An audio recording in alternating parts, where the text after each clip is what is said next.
when I have these right at noon, I'm never sure whether to say good morning, good afternoon, or good noon.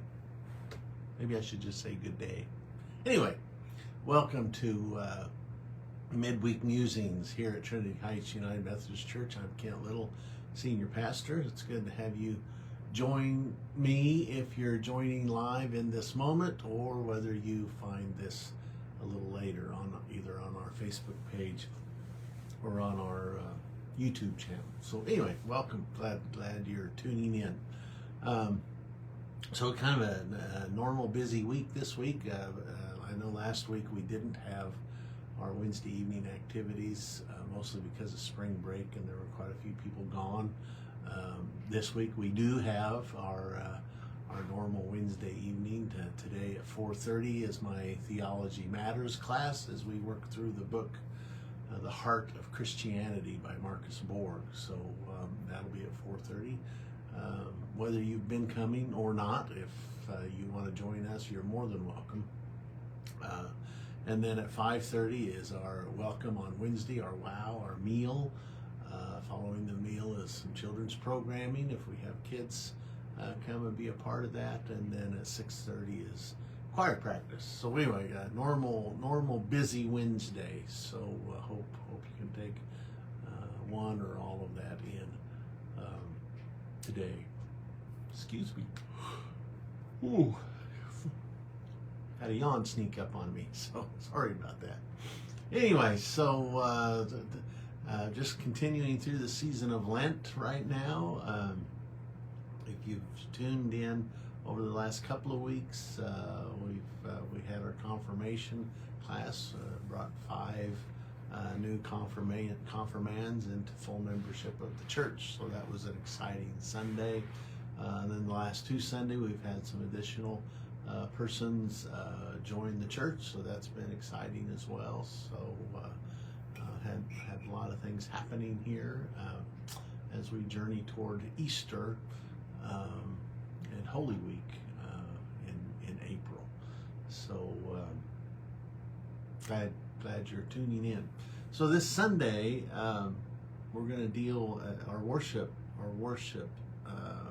continued worship series from believing to becoming. This Sunday is I think the title of my sermon and kind of the theme of the day is believing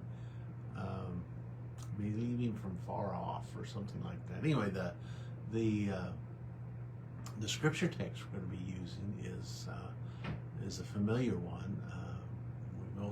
It's most familiar, known as the story of the parable of the prodigal son.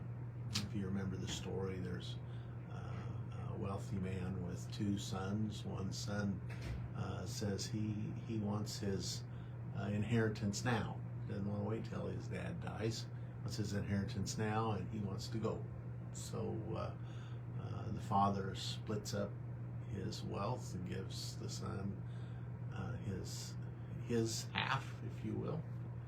And he goes off and, if you remember the story, spends his inheritance not in a wise way. And after some time, he finds himself broke, without any money, and he decides to return home. It's a familiar story, a story of grace, a story of forgiveness. If you remember the story, the older son who has stayed with the father all this time, he doesn't see kindly to this other, his brother, coming back and being welcomed by his father. So lots of different interpretations. I tend to focus on the father. There's something about the father, I think, and some scholars say we've misnamed this parable. It shouldn't be the parable of the prodigal son. Some scholars say it's not about the sons at all. It's about the father. That the parable should be titled "The Parable of the Loving Father." And part of why they say that is in the story, if you remember, and we'll talk about this more Sunday. But in the story, when the young son decides to come home, the text says, while he was still far off. the father sees him and runs to greet him, which implies that even though the son basically declared his dad dead, metaphorically speaking, took his inheritance and left. Even with that action, the father obviously was actively looking for his youngest son to return, to come home. Because as you know, the story, the text says, while the son was still far off in the distance, the father saw him and ran to him. Like I said, which implies that the father has been watching, looking, perhaps even searching. Maybe he'd been out in the surrounding area, countryside, the surrounding towns, looking for his son to bring him back home. So anyway, so that's kind of the gist of what I want to talk about Sunday, and what our service is about Sunday is that image of God that while we know we are always in the presence of God, our scripture tradition tells us there is no place we can go to escape the presence of God. And there is nothing that can separate us from the love of God.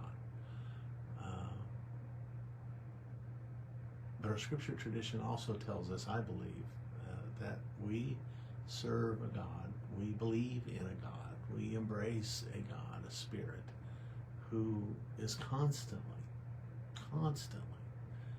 drawing us back when we stumble around and fall off the path of the way of Christ. The Spirit of God is always there to try to draw us back, to turn us back toward the way, to pick us up. I often say to pick us up, dust us off, set us back on the way, and give us grace and forgiveness, and say, come on, let's do better. So I think that's a major thrust within this parable we're going to talk about on Sunday. So I hope you can join us. This coming Sunday on the 30th it's a fifth Sunday, so every fifth Sunday, so about once a quarter, every time we have a month with 5 Sundays here at Trinity Heights, we have a carry-in brunch at 9 a.m. in the fellowship hall. So if you want to come, if you haven't been here before, join us for some brunch, and then we'll have just one service this coming Sunday at 10 o'clock in the sanctuary. You can either join us in person or join us online with our live stream. You can find that link for the online service on our website. If you're unable to be here, feel free to tune in and join us anyway. So I think it's supposed to be a really nice day outside, though. Someone was just in the office a minute ago and said the wind's blowing again, which we live in Kansas. So the wind's gonna blow. So anyway, but it is supposed to be nice. I think I read somewhere in the 80s, or maybe that's tomorrow. But anyway, it's the weather is nice, but the wind's blowing. But we're used to that. So anyway, I hope you can get outside and enjoy the warm weather. Thank you for being here.